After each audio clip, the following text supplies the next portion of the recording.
Bismillahirrahmanirrahim. Assalamualaikum warahmatullahi wabarakatuh.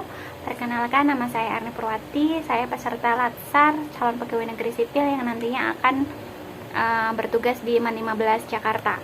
Nah, hari ini kita belajar tentang asinkronus secara asinkronus mengenai analisis isu kontemporer.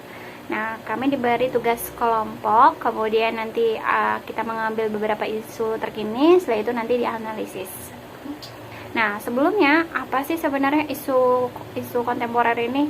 Nah, isu kontemporer ini adalah isu yang berkembang pada lingkungan kita atau yang terjadi pada saat ini di lingkungan pribadi, lingkungan keluarga, lingkungan pekerjaan, pemerintah daerah, negara, bahkan global.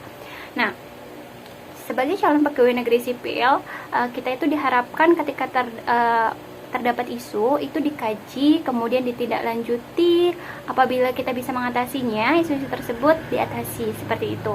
Nah, sebenarnya kapan sih isu-isu ini dapat terjadi? Nah, isu-isu ini dapat terjadi itu kapan aja, di mana aja itu bisa terjadi yang namanya isu kontemporer atau biasa kita kenal sebagai perubahan lingkungan strategis.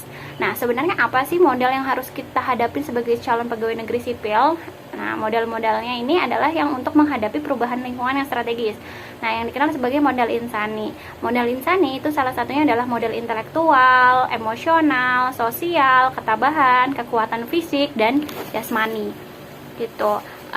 Contoh-contoh isu kontemporer atau strategis itu ada misalnya kayak narkoba, kemudian ada terorisme, cyber, kemudian ada kalau sekarang tuh lagi berkembang COVID-19, tindak pencucian uang, kemudian ada radikalisme. Nah, apa sih sebenarnya yang harus kita tempuh? Nah, awalnya nanti kita menganalisis terlebih dahulu.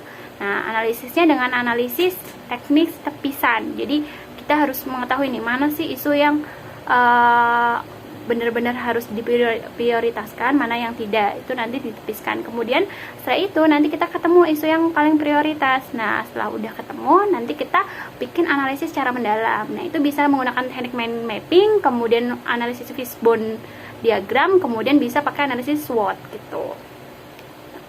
Di pembelajaran ini saya belajar di sini bahwa setiap isu yang beredar itu jangan sampai kita telan secara mentah-mentah. Jadi apalagi yang menyangkut kehidupan banyak orang gitu. Jadi nggak boleh. Jadi kita harus menganalisis terlebih dahulu, kemudian menindaklanjuti atau bahkan meng-cross check sebenarnya isu ini tuh benar atau tidak, seperti itu. Jadi perlu adanya analisis terlebih dahulu apakah isu tersebut benar atau tidak gitu. Baru menyebarkannya. Jadi kalau udah dapet isu jangan langsung ini langsung share nanti jadinya malahan menyebar. Apalagi kalau isu itu tidak benar. Jadi nanti akhirnya tidak baik. Oke, terima kasih.